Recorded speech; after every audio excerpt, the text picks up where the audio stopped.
안녕하세요. 저는 서울의 한 백화점에서 인사팀 사무직으로 근무하고 있는 30살 여성입니다.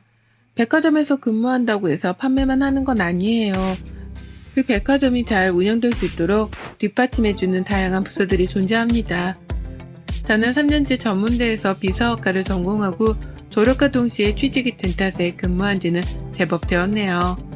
가끔 야근을 하다 보면 음악을 틀어놓거나 남들은 어떻게 사나 이야기를 듣는 것을 좋아해 사연 채널을 종종 틀어놓곤 하는데요. 불과 몇 개월 전에 제가 이혼을 하게 되면서 겪었던 일들이 생각나 이렇게 사연을 쓰게 되었네요. 그동안 시집살이, 시처짓은 사연으로만 들었지 제가 직접 당하게 될 줄은 몰랐습니다. 뭘 엄청나게 당한 건 아니지만 어찌 보면 별것 아닌 문제로 집안 싸움으로까지 번져 제 인생에 더 큰 오점을 남기기 싫어서 이혼을 했거든요.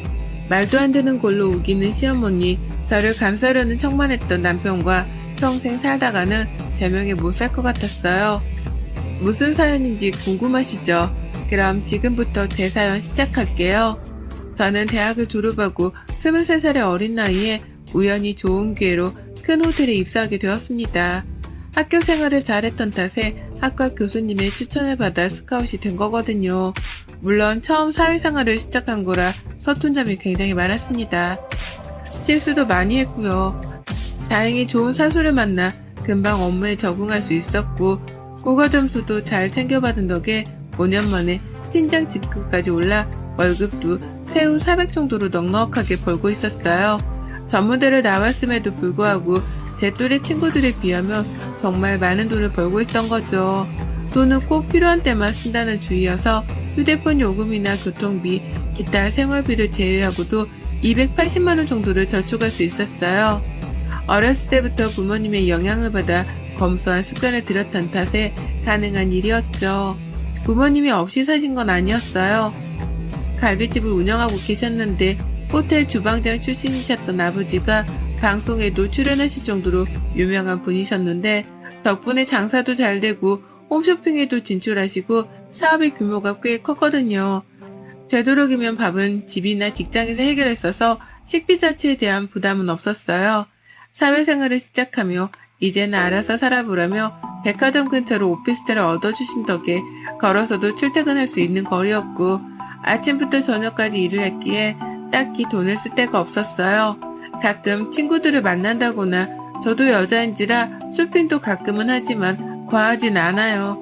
제가 할 수 있는 선에서 해결하는 편이고 일찍 독립을 했던 터라 더더욱 아끼게 되더라고요. 그렇다고 지질이 궁상까지는 아니었답니다. 아무튼 그렇게 정신없이 사회생활을 하고 5년차가 되었을 무렵 입사 동기의 소개로 전 남편을 만났어요. 그 동기가 만나던 남자친구와 결혼한다며 저에게 청첩 정도 줄 겸 저녁을 먹자고 했죠. 그 자리에는 전 남편도 같이 있었어요. 그 동기 애비신랑 친구였거든요. 그날 저녁 식사를 했고 분위기 좋은 와인바에서 2차를 즐겼습니다. 분위기가 무르익으며 남편과 번호를 교환했고 앞으로 친하게 지내자며 많은 대화를 나누었죠. 남편은 그 당시 대학을 졸업하고 갓 사회생활을 시작한 사람이었습니다. 강남에서 유명한 로펌에서 송무직 직원으로 근무를 하고 있다 했죠. 대화 코드도 잘 맞고 유쾌하고 저를 세심하게 대해주는 모습에 조금씩 호감이 생겼고 그렇게 저희는 연인 사이로 발전하게 되었습니다. 사랑에 눈이 멀었던 탓일까요? 1년 전후의 연애를 끝으로 저희는 결혼하게 되었습니다. 양가 집안에 인사를 드리고 상견례까지 마쳤죠. 모든 게 일사천리로 진행되었고 그렇게 저희는 양가 집안의 축복을 받으며 행복한 결혼식을 올렸습니다. 남편은 호르몬이 밑에서 자랐고 밑으로는 남편과 1살 차이인 시동생 그리고 시누이가 한 명 있었어요. 남편이 고등학생 시절 시아버님이 돌아가신 바람에 시어머니 혼자 자식을 셋을 키우셨고 그 바람에 시어머니는 특히나 아들 부심이 대단한 분이셨죠. 상견례 자리에서 농담삼아 이제는 며느리 덕 좀 보고 살아야 한다는 말을 하셨는데 그때는 그저 남편을 사랑하는 마음이 컸기에 그 말이 무슨 의미인지 몰랐습니다. 결혼을 하고 행복한 신혼생활이 시작되는가 싶었는데 아니나 다를까 저도 늘 남의 이야기로만 듣던 시집살이를 당하게 되었습니다. 상견례를 할 때까지만 해도 그냥 아들 부심이 조금 있는 시어머니인 줄 알았는데 결혼하고 나니 태도가 약간은 돌변하시더라고요. 며느리 덕 좀 보아야겠다는 말을 입에 달고 사셨거든요. 오피스텔을 정리하고 그 돈을 합쳐서 신혼집과 혼수를 장만했는데 시댁에서는 나이 어린 시동생들이 있고 많이 보태주지 못한다며 3천만 원을 주신 게 전부였거든요. 그래도 행복한 결혼 생활을 망치고 싶진 않아서 제가 살던 오피스텔을 정리한 돈과 제가 모아왔던 돈 그리고 친정 부모님이 보태라며 주신 1억을 합쳐 빚 없이 신혼집을 장만한 거였습니다. 시댁에서 주신 3천만 원은 나중에 비상금으로 쓰게 두라며 남편 명의의 통장에 입금시켜 놓았죠.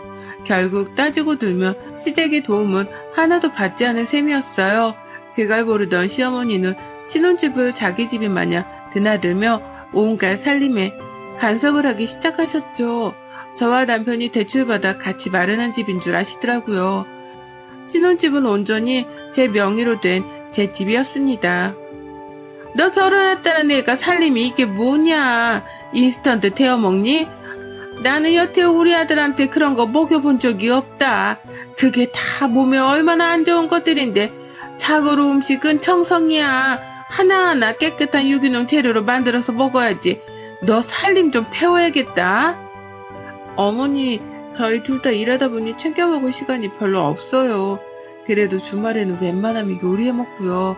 장도 근처 대형마트 가서 보는데 거기 품질이 나쁜 건 아니잖아요.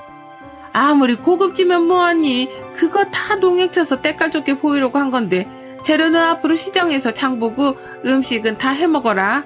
내 아들 아침 굶기지 않았으면 좋겠구나. 그리고 옷은 다 분리해서 빨지? 속옷은 반드시 손빨래 해야 하고 또. 어머니, 제가 아직은 많이 부족하지만 열심히 노력할게요. 많이 가르쳐 주세요. 시어머니가 잔소리를 하실 때마다 그래도 잘 살으라고 덕담하시는구나 하고 새겨 들었어요. 그래도 저희보다는 오래 인생을 사신 분이고 살림을 더 많이 하셨던 분이니까 하시는 말씀이 다 일리가 있겠거니 생각했거든요. 더군다나 시어머니라서 더 그러려니 했었습니다. 밉보이면 안 되니까요. 그때는 뭐가 그렇게 무서웠는지 왜 그렇게 잘 보이고 싶었나 모르겠네요. 오히려 친정 부모님은 사업이 바쁘셨던 것도 있지만 이제 결혼도 했으니 제 인생은 제가 개척하며 살아야 된다고 가급적 연락을 하지 말라고 하시더라고요. 본인들도 먹고 살기 바쁘니 정말 중요한 일 아니면 애초에 신경 쓸 일을 만들지 말라 하셨습니다. 무소식이 희소식이니 그런 줄 알겠다면서요. 그렇게 남편과 알콩달콩 사이도 좋고 시어머니의 간섭과 함께 저의 정신없는 신혼생활이 이어졌습니다. 1년이라는 시간이 흘렀고 그러다 제가 남편과 이혼하게 된 결정적인 사건이 발생합니다. 어느 날 정신없이 보고서를 작성하고 있는데 시어머니께 연락이 오는 겁니다. 전화를 받을 수 없는 상황이어서 문자 메시지로 잠시 뒤에 연락드린다고 하고 일을 마무리하니 점심시간이어서 오후 1시가 다 되어서야 전화를 드렸어요. 전화를 받은 시어머니는 상당히 화가 난 목소리셨습니다. 예, 네가 바쁘면 얼마나 바쁘다고 이 CM이 전화까지 돌리고 그러는 거야? 그깟 백화점 일이 뭐 대단하다고. 강남 로폰 다니는 네 남편 정도는 돼야 바쁘다고 하는 거야. 그나저나 한 달 뒤가 내 생일인 거 알고 있냐? 네, 당연히 알고 있죠. 근데 그날 주말이 아니어서 퇴근하고 저녁 식사하면서 챙겨드려야 할 것 같아요. 월차도 지난달에 일이 있어서 땡겼었던 터라 휴가 사용을 못하거든요. 뭐? 그게 말이 됐니? 결혼하고 나서 네가 처음 챙기는 시엠이 생일인데 그냥 저녁 한 끼로 때우려고 그러니?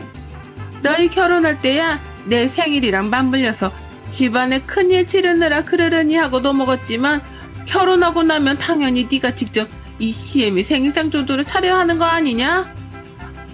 네, 어머님 말씀 100번 옳아요. 하지만 제가 이번에 맡은 행사 기획이 연말까지 진행되어야 해서 당분간 시간이 없을 것 같아요. 매일 야근하고 있는 상황이고 다음 달이 준비 막바지 기간이라 정신 없어서요. 여자가 바깥일 하다 보면 가정에 나몰라라 하는 거야. 이번에는 내가 직접 생일상을 받아봐야겠구나. 그런 줄 알고 있으마. 나도 이제는 며느리 덕 좀 보고 살아야지. 그깟 저녁 한 끼로 퉁치려 하지 마라. 무턱대고 생일상을 직접 차리라는 시어머니의 말에 조금은 어이가 없었어요. 하지만 업무 스케줄상 도저히 시어머니의 생신날에는 휴가를 쓸 수가 없었습니다. 밤늦게 퇴근 후 남편과 상의를 했어요. 당신 어머니 생신 때 따로 계획 있어? 점심에 어머님이랑 통화했는데 생일상을 직접 차리라고 하시네. 나도 당연히 그러고 싶지만 당신도 알다시피 내가 지금 맡은 프로젝트 때문에 시간이 안 나. 연차도 미리 땡겨 쓴 바람에 쓸 수 있는 것도 없고 이 프로젝트가 얼마나 중요한 건지는 알지? 나도 내가 하는 일이 있는데 어머니가 매번 내 일 무시하는 것도 솔직히 조금은 싫기도 하고 자기가 대신 잘 말씀드려줘. 그날 되도록이면 일찍 퇴근해서 저녁 같이 먹고 쇼핑도 시켜드리자. 엄마한테 전화 왔다고? 내가 안 그래도 잘 말씀드렸는데 회사 일이 바쁘다 보니 저녁 먹고 원하는 선물 사드리겠다고. 그러니까 알겠다고 하셨는데 왜 말이 다르지? 나 모르지. 그새 마음이 바뀌셨는지도? 그러니 당신이 내일 연락드려서 잘 말씀드려줘. 내가 도저히 시간이 안 나서 그래. 당신도 알잖아. 그럼 내가 엄마한테 잘 말해볼게. 염려하지 말고 있어. 우리 엄마 그래도 그렇게 꽉 막힌 사람 아니야. 그렇게 시간이 흘러 시어머니 생신이 일주일 정도 코앞으로 다가왔어요. 저는 당연히 남편이 잘 말씀드렸겠거니 생각하고 정신없이 일에 몰두하고 있었죠. 시어머니가 전화 와서는 언제 장을 볼 거냐면서 다그치시더라고요. 이번 생일상 아주 기대가 크구나. 지난번에 동훈이가 알아서 잘 준비할 테니까 신경 쓰지 말라고 하던데 그래도 네가 양심은 있나 보구나. 어떻게 준비할지 모르겠으면 나한테 물어보렴. 그리고 메뉴에는 이왕이면 버섯이랑 밤을 잔뜩 넣은 갈비찜을 해줬으면 좋겠구나. 내가 갈비를 좋아하거든. 그리고 양을 조금 많이 했으면 좋겠어. 친구들이랑도 먹어야 하니까. 동훈 씨가 제가 생일상을 차린다고 했어요?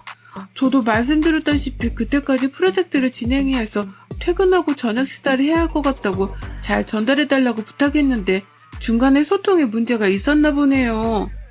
뭐? 지금 그게 무슨 소리냐? 내 생일이 며칠이나 남았다고 그런 소리래. 그래서 지금 생일상 못 차리겠다는 거냐? 이 CM이가 그렇게 만만해 보이던? 어떻게 된 게 며느리라고 하나 있는데 CM이 생일상은 못 차린다는 소리가 나와. 일이 바쁘면 얼마나 바쁘다고 가족보다 일이 더 중요하냐? 너 그런 애였어? 어머니 그런 게 아니라요. 저도 큰 프로젝트를 맡은 거 처음이기도 하고 이번 일 잘하면 인사고과에도 큰 점수가 반영된다고 해서 저도 그만큼 열심히 하고 있는 거예요. 월급이랑도 직결되어 있는 문제고 동훈 씨도 이해한다며 잘 말씀드린다고 했는데 너무 안 좋게 생각하지 마세요.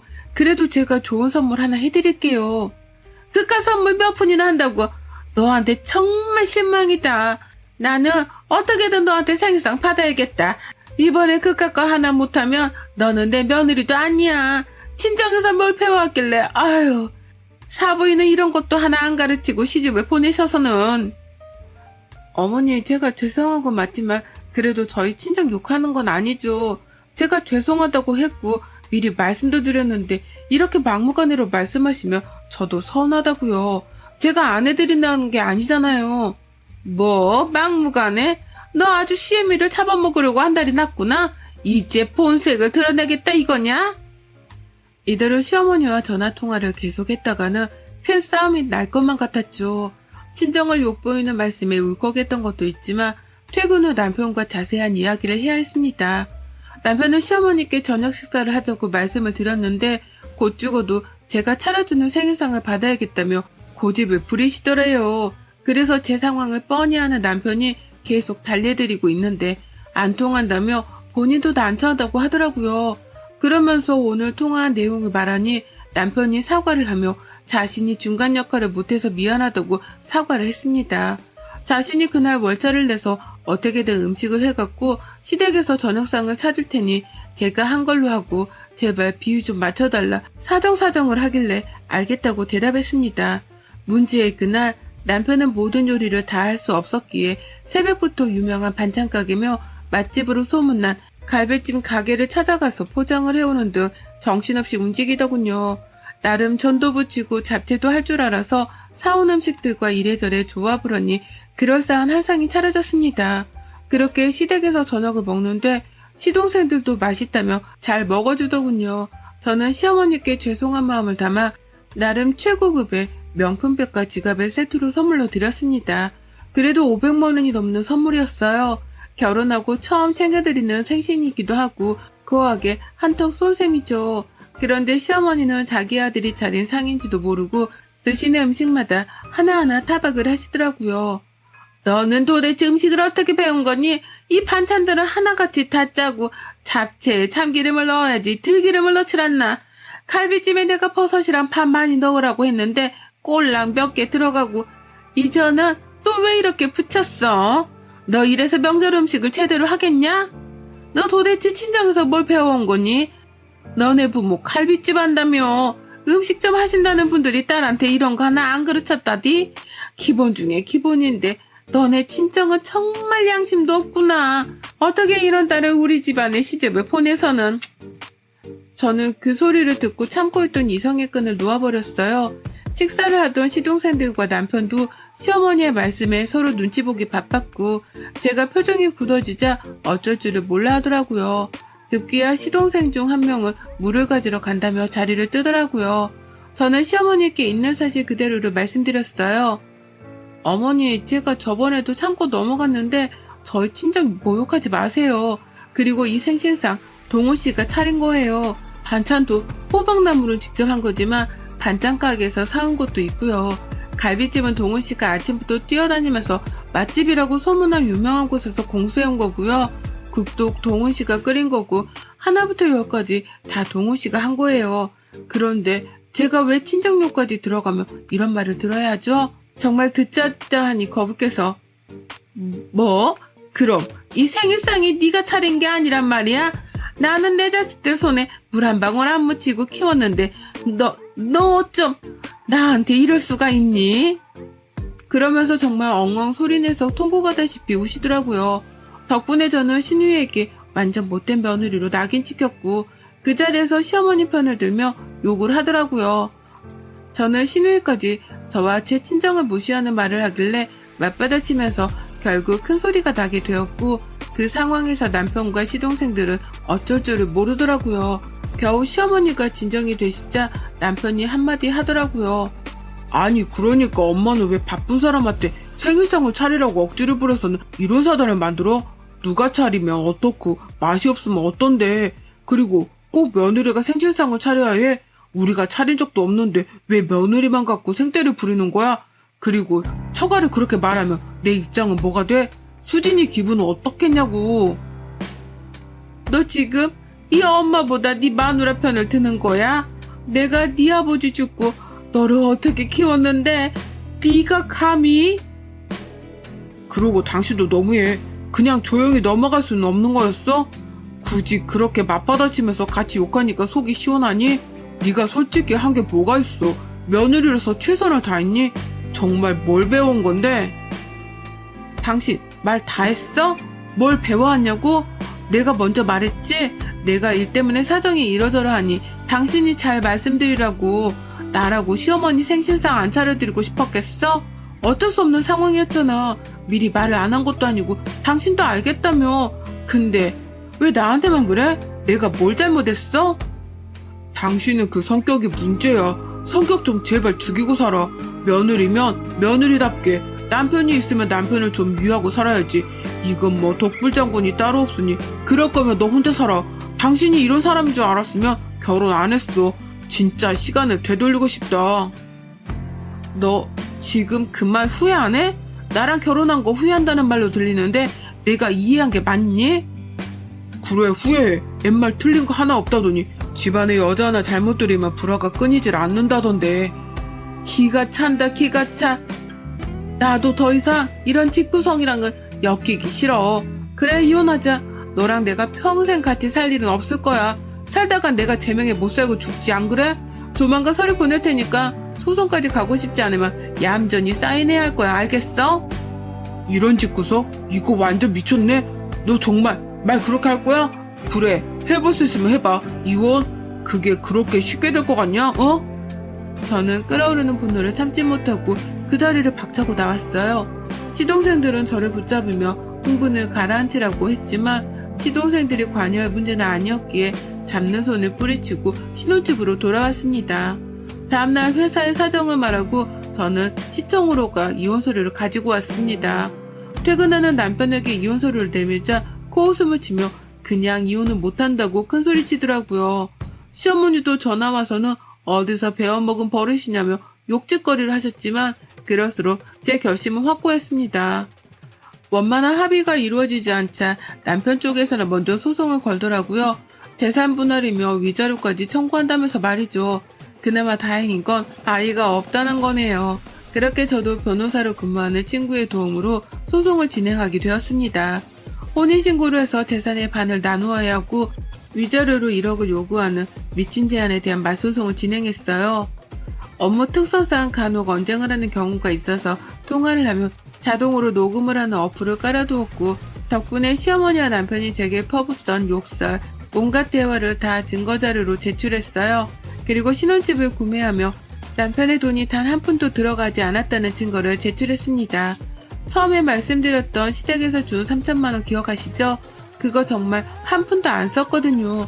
사회초년생이란 급여가 250 정도밖에 되지 않았던 남편은 그 돈으로 품위 유지비며 차를 산다는 이유로 월급을 각자 관리했던 탓에 정말 신혼집에는 단 한 푼도 보태지 않았거든요. 심지어 관리비나 공과금도 제가 다 부담했습니다. 제가 더 여유로웠고 충분한 자금이 있었기 때문에 누가 뭐라고 어디에 나눠 쓰고 세세하게 그런 것까지 신경 쓰지 않았거든요. 결국 재판은 저에게 유리하게 적용했고 오히려 남편은 저에게 위자료 3천만 원을 지급하라는 판결을 받았습니다. 하지만 남편은 돈이 없다며 배째라는 식으로 나오더라고요. 알고 보니 시어머니가 준 그 3천만 원으로 자기가 타고 다니던 외제차를 산 거였어요. 저한테는 중고로 구매해서 싸게 샀다는 둥 그러더니 알고 보니 전 재산을 털어 산 거였네요. 결국 빈 털터리로 쫓겨나게 생긴 남편은 그제서야 저에게 잘못했다며 빌더라고요. 시어머니도 자신이 너무 과했던 것 같다며 앞으로는 시짜짓 하지 않겠다고 같이 찾아와 빌더라고요. 하지만 이미 그들에게 많은 실망을 했고 제 인생을 맡길 가치가 없다고 판단되었기 때문에 조금의 배려 따위는 하지 않기로 결심했습니다. 그 집에서 남편이 가지고 온 옷가지들, 드라이기와 면도기만 박스에 싸서 시댁으로 보내버렸고요. 저는 필요한 옷가지만 챙겨 친정으로 들어갔습니다. 신혼집은 어떻게 했냐고요? 당연히 매물로 내놨습니다. 위치도 좋고 역세권이어서 값이 상당했지만 금방 나가더라고요. 끝까지 남편과 시어머니는 어떻게 이럴 수 있냐며 악다구니를 썼지만 아랑곳하지 않았습니다. 오히려 적금 금지를 신청했고 모든 연락을 차단시켜 버렸죠. 저와 연락이 닿질 않자 친정 부모님이 운영하시는 가게까지 찾아갔다가 부모님이 신고한 덕분에 경찰에 끌려가고서야 그 뒤로 찾아오지도 않는다더라고요. 저는 인생 공부했다 생각하고 정신없이 일만 해오며 살고 있어요. 아직 반년도 채 지나지 않은 시간이지만 그 짧은 시간에 많은 걸 느꼈습니다. 친정 부모님도 요즘엔 이혼이 흠도 아니라며 괜히 위축돼서 살지 말라고 당부하셨고요. 저는 한 달간 휴직을 할 생각이에요. 상처라면 상처겠지만 제 인생의 오점을 훌훌 털어버리고 오히려 유럽 여행을 계획하고 있습니다. 전 남편에게 쏟아부었던 시간, 돈, 그게 아까워서라도 깔끔히 비워내고 싶더라고요. 결혼을 하고 혼인신고까지 했지만 2년이라는 짧은 시간을 끝으로 제 결혼 생활은 막을 내렸어요. 지금 생각해보면 조금 더 신중하게 생각하고 결혼을 했어야 했나 싶네요. 여러분도 몇 년 살아보고 도저히 안 되겠다 싶고 아이가 없다면 차라리 바로 새 출발하세요. 참고만 살다가는 제꼴납니다. 요즘엔 이혼이 흠도 아니니까 당당하게 내 자신을 위해서 살아가도 좋다고 생각합니다. 여러분의 생각은 댓글로 남겨주세요. 오늘도 시청해주셔서 정말 감사합니다.